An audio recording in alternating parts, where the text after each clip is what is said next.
Welcome in. It is day 94 and you're speaking with the Meeples Champion. And it is October 12th and we're going into yet again another Halloween themed game. Today we're going into a smaller game. This is a 2-player. I picked it up recently. I hadn't played it before. I managed to get in a couple plays. And well, it's not one of my favorite Halloween games. It's a great choice for just a quick, I want to play something for a quick 10, 15 minutes.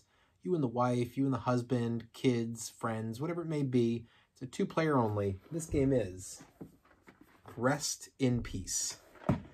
So this is a pretty simple game. There's not a lot to it. You essentially have 3 different decks and some tokens. 1 deck for each player, and then a deck of cards that you're going to shuffle, and you're going to put out 9 of them face up on the board. Then you shuffle your tokens, and you place these out, 1 on each of these cards. The last token will go onto the deck itself. The concept is you start all the way to the right and you're going to be bidding. So everybody starts with 5 cards in a hand, and you can either be getting a yellow building or you can be getting an orange building. So you bid, and when somebody's done, they say they're out. Now, whoever wins the bid is going to get the token. If you get 4 of the yellows, you win the game. If you get 3 of the oranges, you win the game. So the game should end by round 7. However, there's the possibility of ties, and if you get to round 7 and that hasn't happened yet, something else happens. We'll get to that. So you do your bidding. When somebody's out, they're out, but they might say they're out and they might be ahead, and the other person still has to catch them. Once it's decided, the winner gets the token, the loser gets the card. The card has a special ability, so you can use this on a future bidding round. It might give you some points. It might minus off of your opponent's points. It might give you the ability to withdraw from the battle and get a card back because you thought you would win and now you realize you're not going to. So it gives you something special. You proceed to the next round, at which point whoever the loser on that one was is allowed to put face down a card onto that last token in the pile. So you'll put your face down card there if you want to, and then everybody draws 2 additional cards, and you continue. You keep playing this until one of the 2 win conditions are met, or you get to round 7, and due to a tie, neither of them were met, at which point you now flip over all of the unrevealed cards and figure out who wins the 10th pile. If somebody wins it, they win. If they don't, it then goes to who had the most of, I believe it was the orange tokens. And if it's still a tie, then you keep playing through the rest of the round. Pretty simple, straightforward, but why don't we discuss our 7 categories and see where this really lines up.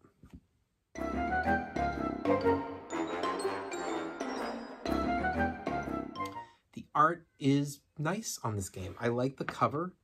I like the pieces and the cards. This was one that when I was out and shopping around and checking out some stores, I saw it on a shelf, and I definitely thought, because I was on the look for Halloween-style games for this month, and this was a small, simple, cheaper game, it grabbed me for that reason. The art, though, sold me on what I was thinking. I was there for theme, and it sold me the theme. So it's a thumbs up because it's a nice art, and it sold me on exactly what it was I was looking for. There might have been better games there, but this is the one that grabbed my eye because I wanted Halloween theme.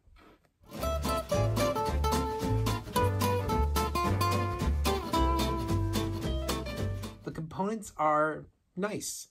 They are literally 3 decks of little cards. They don't seem flimsy. They don't seem like they're going to fall apart or anything. And then some tokens. The box itself is really nice because it's set up to almost look like it is a coffin in a way. And it all folds in nicely. I thought it was going to come into gameplay. It didn't. But I actually liked the inside of the box. The way they designed it was nice. And it really did help sell that theme. So thumbs up there.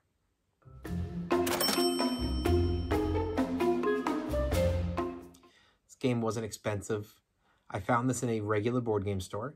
Now, I have not seen it before, so I don't know if this is one that you might find down the line at a Target or at a Barnes & Noble. I haven't seen it there recently, and I definitely have gone into a few different Targets and Barnes & Noble recently. I never noticed this one. You know, I found this in a mall's board game store, and there were a few of them on the shelf, And I don't know if that was just an exclusive of that mall or if it's a newer game and it just happens to be the season and it's starting to show up on shelves.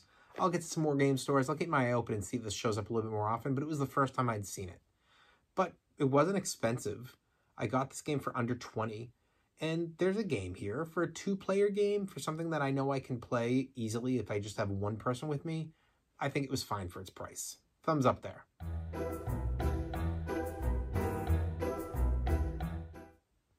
There's not a difficulty to this.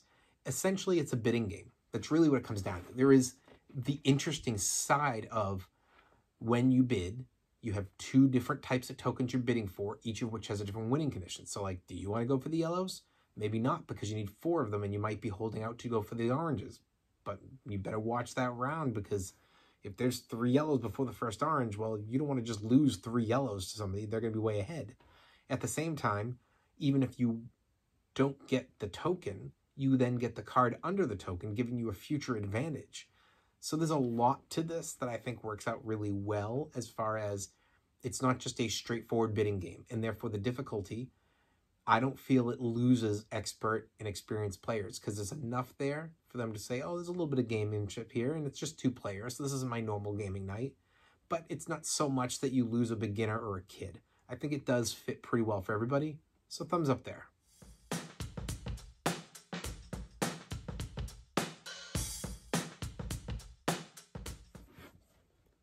The replayability is pretty straightforward. This is a game you're going to play repetitive times in the same night, or you're going to pull it out at a party and it's just kind of make its way around, because I think 2 people are going to be fine playing a quick little round of this. This is not really outside of the month of October one I would expect to ever see come off my shelf. I think this is a October-specific game. There are better 2-player games I'd prefer to play. So for me, I'm picking this up for October, for the Halloween theme. I'm going to play it during this month when I don't have a lot of people together, and be able to enjoy little game nights. And then once the month of October is over, this game's going to get shuffled back into the shelves. I'm going to pull out stuff that's either a better theme or just a better game for November and December, and I'll move on from that. But still, for what its purpose of the buy was, its replayability is there, so thumbs up.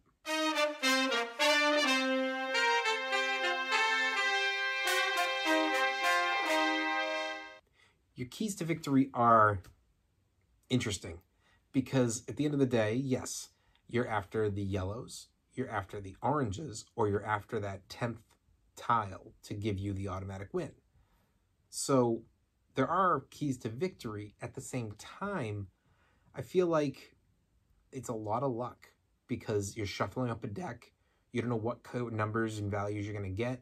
Should you even go for something? You know, during my playthroughs, I found that I didn't want to go for the first couple of yellows, because I went, oh, it's yellow, yellow, but then it's orange, yellow, orange. And I was like, oh, that's great. So I can hold out my cards, I can hit hard and get those oranges, and I'm going to have a bigger deck than everybody else. The only problem was that the deck kind of played itself. By the time we got past that second orange, I only had values of 1s and 2s left, and they still had 3s and 4s. So I couldn't compete, and I was knocked out despite having not even bid in 3 different rounds. And they had a bidding war with me in 1 round because I was trying to keep that orange. I feel like the keys to victory are a little bit too random, so I'm going to give it a thumbs down there.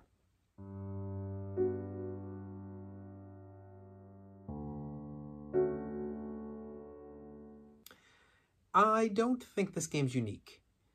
This game has got a little bit of Odin's Ravens as far as the lineup kind of setup goes to me.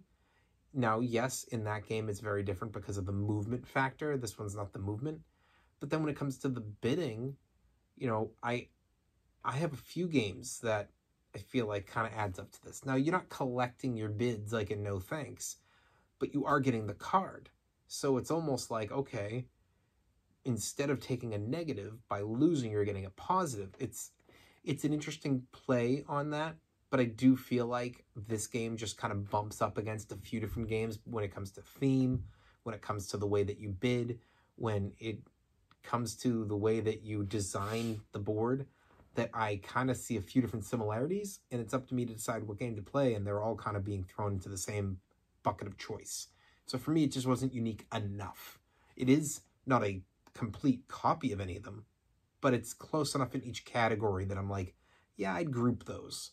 And as a result, I could pick any of them, and even then, I wouldn't pick it most of the time. So, gotta give it a thumbs down and unique. Overall, what do I think of this game?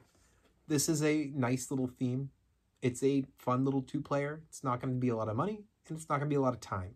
So it's a good pickup. I think it's worth you dropping a little money so that you have another option for your Halloween theme. For me, I love having October be an opportunity that I have some bigger games that people may want to play, but if they're not interested, I have plenty of small games that fit the theme of the month, and I'll play them for October, and November 1 hits, and I go, okay, we're done until October 1st next year. And they just go off the shelf because they're not going to keep my attention during the year. But in that month, I like to have them. And I think this one fits that mold really well. So I recommend you don't need to go test play this game. I don't think it's required. I say just grab the game if you're looking for Halloween themed games to go into your collection. If that's not an interest to you, I wouldn't pick it up. But that's just my opinion.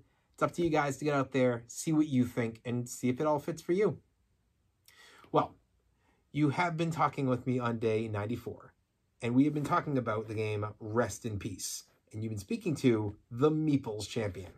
Like, share, subscribe, and check down below in the description where I'll be adding in an Amazon link in case you do want to pick this game up for your collection.